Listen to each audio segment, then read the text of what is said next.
Is this the dagger?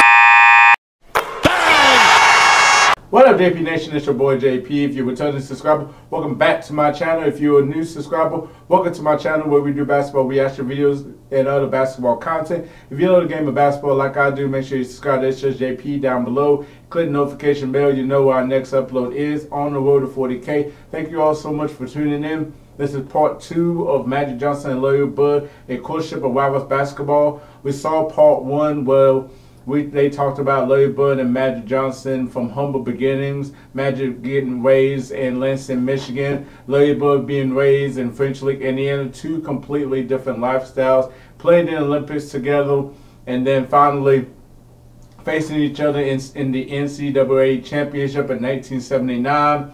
The most viewed college final in history still to this day. We are on this part right here. Part 1 was awesome. It's been a really great documentary so far, and I'm glad that y'all are watching it with me. It's my first time watching it, and I'm very just excited because I love Larry Bird and Magic Johnson. So this is part 2. I can't really speak that long because of my mouth hurting and everything. But hey, let's get into this video, man. I'm ready for part 2. Definitely let me know your comments down below of part 2, and also let me know what you want me to react to next once we're done with this documentary. Make sure you rack up the likes too as well. Michigan State. I'm Bryant Gumbel, and the fans here are going bananas. Let's face it, if Larry Bird were black and came from Chicago, it wouldn't have been as big a deal. They were polar opposites. Yep. One black, one white, one outgoing, one shy. That was the charm of the attraction. Yes. Facts, Gumbel. All the superlatives have been used, and believe me, all of them have been warranted. Heading into the tournament, Magic was the bigger star. But by tip-off, it was Bird. Having hardly missed a shot in the semifinal, would become the focus of fans, and more importantly, of Michigan State. Now remember, Indiana State was undefeated that year, and Larry Bird was just unbelievable and winning like player of the year too as well. Magic had a really good year too with this team, so they're finally facing each other in the championship here. So I just want to let y'all know, hey, this is about to be on right here. We actually had 2 men on Larry everywhere he went. There he is, Dick. Look at that having sandwich, Dick. I'm surprised they didn't play a box on 1. You know, 4 guys on Larry and 1 on the other 4. Because they didn't have a lot of talent. You know, if you stop it's Larry, just Larry Bird. Stop them. Look at the pressure around him. 2, 3 guys. Ooh, very small for Michigan State. Biggest game of my life. Didn't play well. I think our length and our size, our jumping ability was able to bother him. He just couldn't do anything in that game. I didn't shoot well. Missed, I think 3 free throws. Bird has had a cold shooting night. I battled him, but I didn't have it.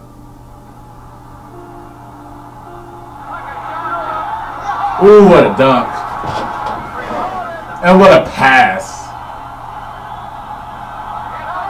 They're just embarrassing Indiana State so far. National champions, 1979. Magic not only were your leader on offense, I thought you did a great job on Larry Bird in the zone denying him the ball. Yes, Coach gave us a good game plan to go against Larry. That was a great game plan by Michigan State. That's what we done. Congratulations, Super Bowl game.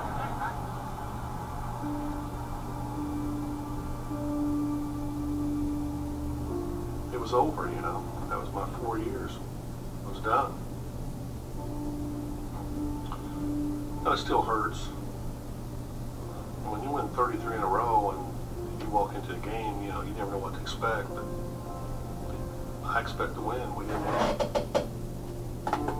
And also, like, Larry Bird was drafted in '78 by the Boston Celtics, but he opted in to play 1 more year at Indiana State before going into the NBA, and the Celtics let him do that too as well. So technically he could have been in the NBA a year before Magic did though, but hey, it's great that they came in together.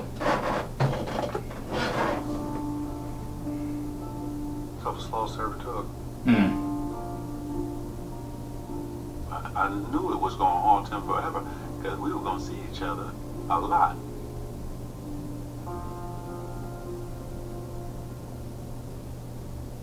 National Basketball Association, in its 33rd season, is troubled by diminishing crowds and declining television ratings, signs that fan interest may be waning.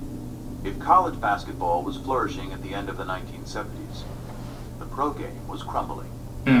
After the golden era of Bill Russell and Jerry West in the 1960s, a merger with the ABA in 1976 had led not only to new teams, but a new temperament. It was a new league with new times, with renegades, with individuals. There was an argument made, plausibly I think, that it was too black a league for the United States of America in the late 1970s. You think about the Knickerbockers at the time. The running joke was it was the Knickerbockers. You know, that's what it was. It was the N-word. It's turning off a lot of white customers that are coming to the game, you know. Why? I think there's a conflict between the white and the black, and I don't enjoy going to the basketball. And I'm sorry that I keep like pausing it and stuff like that, but yeah, before Magic and Bud, the NBA, you know, the ABA merger and everything, they've been having trouble with the ratings and stuff, be putting like finals on tape delay. The drugs was just coming part of the NBA, the temperament, individuality. Kareem was the best player, but like he wasn't really fun with the media. Like the media hated him and he hated the media. Fights, I mean, like it was just like it just had like a really bad image. And like, you know, with Magic and Bud coming in, they're gonna be, you know, that was what the NBA is. And then with them two, it's gonna change completely different once they come in and change what they did. That's why Charles Barkley and a couple other people said Magic and Bud saved the NBA from what it was before to making it more marketable, and then Jordan taking it to a whole nother level. And yeah, at one point, yeah, you know, some people felt like the NBA was too black, and I don't really want to get into that. Like, I mean, that's just how it was back in the day. Well, I've seen all black players. I mean, I think when they said too black, they meant not just in terms of color, but in terms of style. Let me get mine, and the hell with yours. That's a good point. For us was about the best moves. You wanted to be that big player that everybody talked about. You wanted to be the one. You didn't think about winning championships or team play. And those were just the issues on the court. The NBA had this image of an all-black league with a bunch of guys who did drugs. Teams were losing money, and they had no sponsors. And that's pretty much a death knell right there. Damn. It's a known fact that you need your white superstars. You just need more white ball players on the team for the white fans to identify with. And in the newest member of the Boston Celtics, that's exactly what the league appeared to be getting. There's hope he can help solve professional basketball's difficulties, which some say are compounded by a question of black and white. Great white hope. What does that mean? Well, you know, it's very hard to say because there's a lot of great white players around, and I just hope that I can just fit in as well as some of them that has fit in.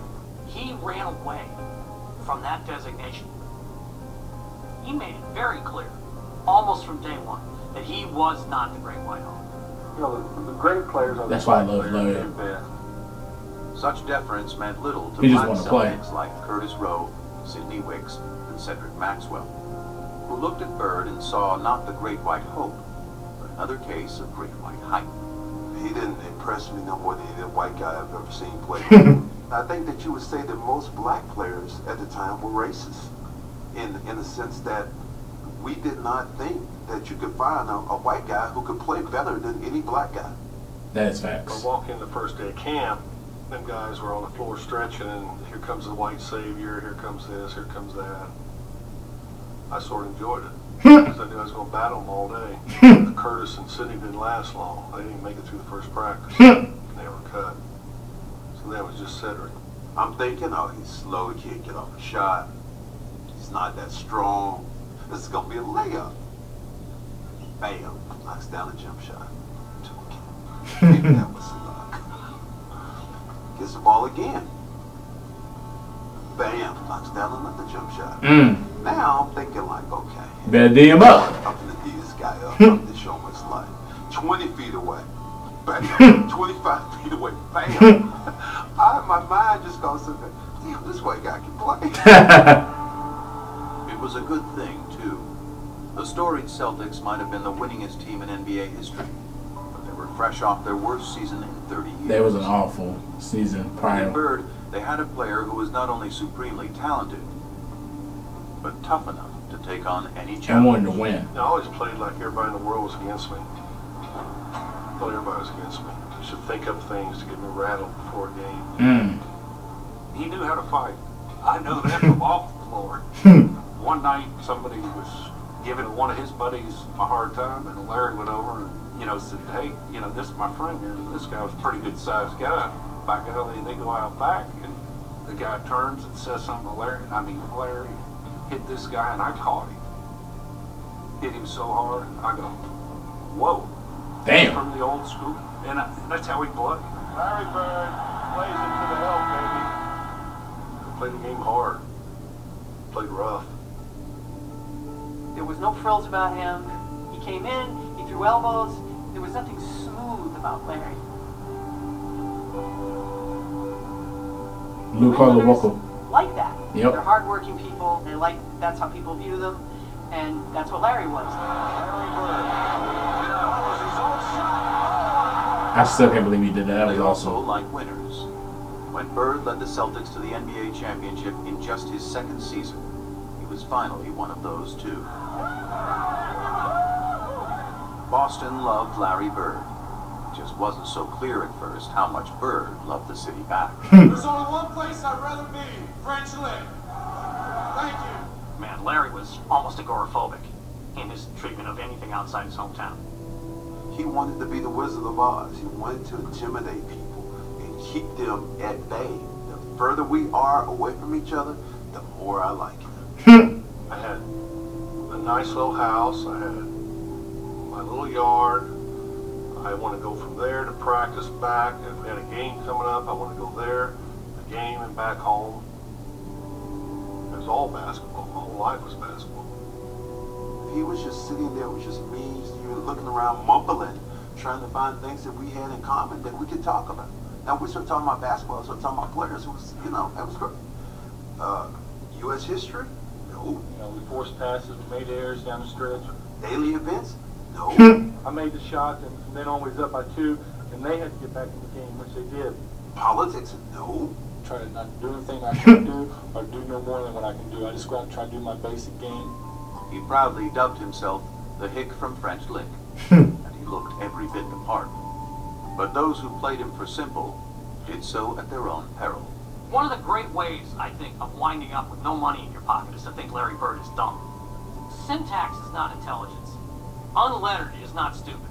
He's got a great sense of humor. He just didn't show that to people. That didn't mean he didn't have it. He did, however, allow the public one small indulgence. You could come out on Saturday and watch him mow his lawn. Huge crowds couldn't stop. Larry Bird's cutting grass in front of us. He's mowing his lawn in the springtime. Larry is about doing things himself. And I think it's one of the things that made him so beloved in Boston. But as Bird navigated through his new world, he still had one eye fixed on a familiar foe in a faraway land.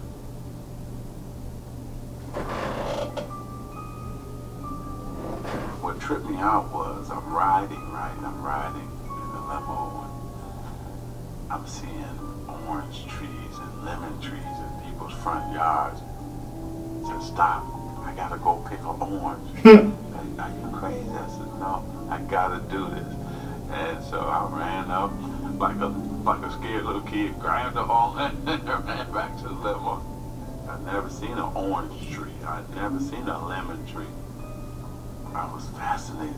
When 20-year-old Irvin Johnson arrived in Los Angeles in the fall of 1979, he was a world away from Lansing, the only home he'd ever known. He was the #1 pick of the LA Lakers, a once dominant franchise stuck in mediocrity. In the stoic Kareem Abdul-Jabbar, the Lakers had talent, was energy. Irvin Magic Johnson was only too happy to provide it. That smile. Change is coming. Change the franchise, change the temperament. I changed it from the very first game. Oh yeah, when he hugged Kareem. It was the first game of a long season against the lowly Clippers, and Magic was embracing Kareem as they just won. Kareem's like, what the hell are you doing? It was like, man, this is a different kind of dude. From the day he arrived, he became the prince of the city. He reminded me of a guy who wakes up without an alarm clock. And that's what I used to always say. I want to be happy enough to wake up without an alarm clock because I want to go into my work.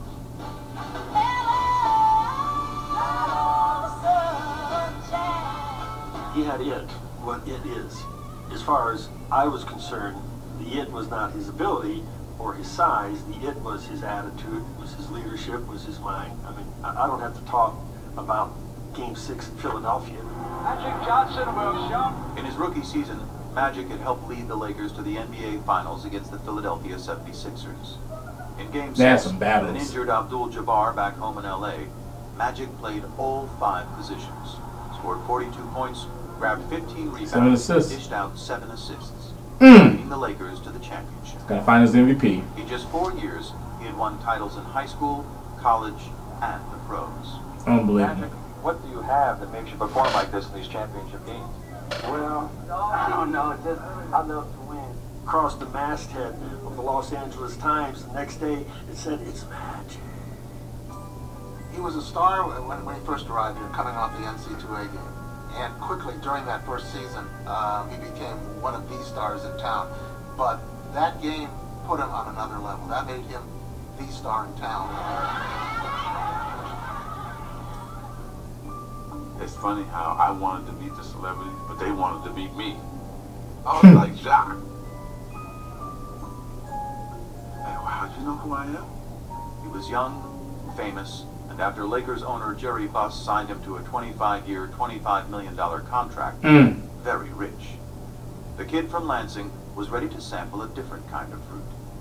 His playboy boss knew all the ripest trees. I said, oh, I'm hanging with him. When they were coming into the bar, he had 10, 20 of them, and look, Irvin, which one you want? Oh, okay, it's like that? And then he said, I'm going to take you to the Playboy Mansion. What? The mansion? No, you're kidding. I said, yep. So I went there, and my first time, I'm bagging up like, I can't believe, but I'm bagging up away, you know, it's like, I'm scared to death. Probably 10 guys to 100 women, you know. Everybody think it's sex-driven, but it's really not. You have dinner, then you watch the latest movie. And then, of course, I don't want to ever say that sex wasn't involved. If you meet somebody, that's what you want to do. You did that. But it's really a great experience to go up there. So, yeah, I had fun there. He came to L.A. like the Pied Piper. You know, people were giving him this and giving him that. But, you know, he stayed pretty grounded to the game. Everybody was getting high then, but you can't even smoke a joint around Magic. He had real old school, down in the trenches work ethic. And that was honed in him by his dad, Irvin Johnson Sr. Magic was always this guy. You know, he never did none of that, so I did everything for him. Magic Johnson was living on a natural high. He was starring in the role of a lifetime, point guard of a Hollywood team with an offense called Showtime. He even had the alter ego perfect for the production. I mean, Magic was his stage name. Even he would laugh about it. Well, he always says there's 2 people. There's Irvin Johnson from East Lansing, and there's Magic Johnson from Hollywood. Irvin Johnson is another guy. You know, here's Magic over here, and there's Irvin over here. Irvin is this fun-loving guy.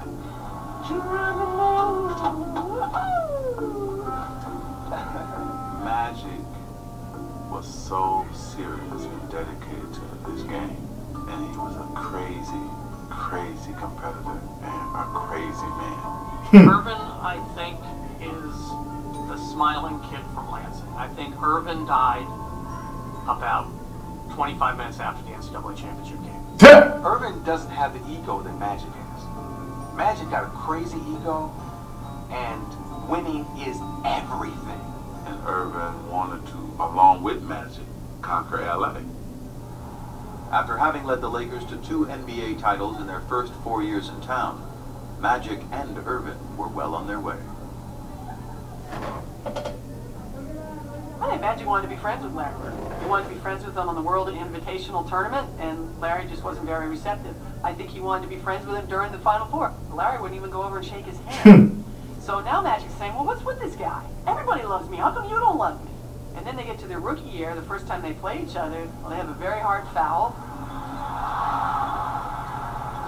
And they have to be separated a little bit. And Magic's like, all right, well, I have with this guy. You don't like me? Fine. All right, good. I don't like you either. You know, he's a very competitive player, and I'm a very competitive player, and we go head to head, and we go for blood almost.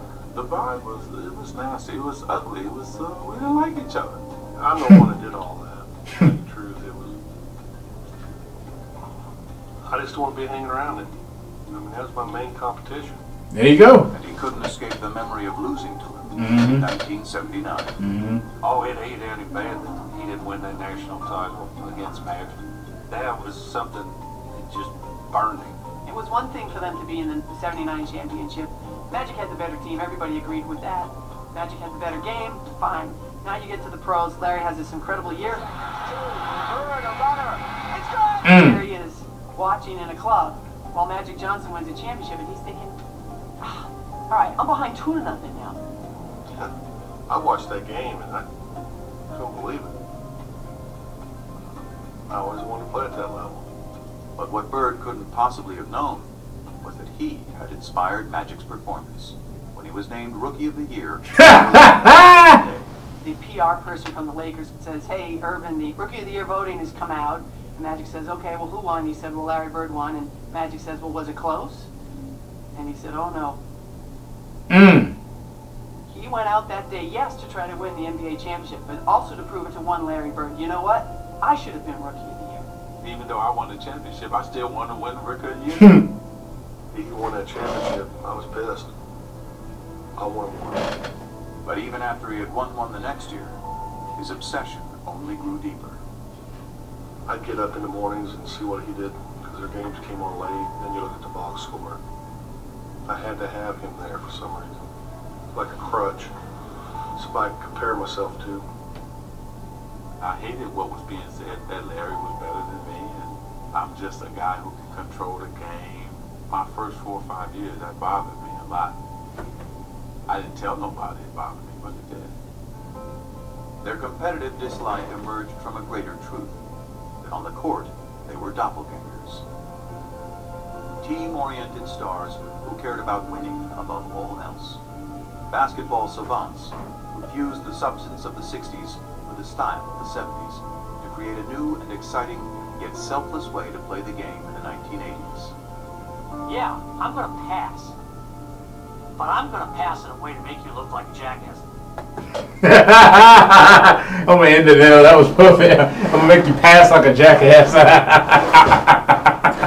Oh, man, it's been a great documentary so far. You could just tell the pain Larry Bird just felt losing that NCAA championship and didn't play well. It just ate him alive. And, you know, he just saw Magic as just his enemy, his competition. He didn't want to be friends with him. That's how it was back in the day. You don't want to be friends with anybody. You want to go at their throat. So he was just like, nah, I ain't going to shake hands with Magic. That's why he did that hard foul in that rookie season. He was like, nah, F Magic, you know, I want what Magic got. Magic felt the same way. You know, he tried to be friends with Larry Bird, and then Larry Bird was like not having it, and Magic was like, you know what? Fuck this. I'm gonna show you that, you know, I'm a better player. And then like he won the NBA championship. That's gonna eat Larry alive. But Larry Bird won Rookie of the Year. That ate Magic alive.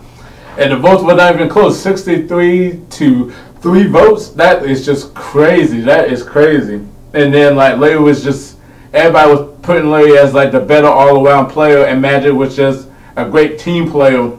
I mean, just on and on. Like, this rivalry was just so great, and it's just going to go at another different level too as well. It's going to go to the next level. So I'm very excited to see that. And then you just seeing just like, you know, how Larry Bird was perceived in Boston, the great white hype, the great white hope, you know, because of how the NBA was. And then, you know, Cedric Maxwell put up a great point that, like, oh man, this guy right here, oh yeah, he can't play. You know, this white guy, he can't play. There's no way he can't play.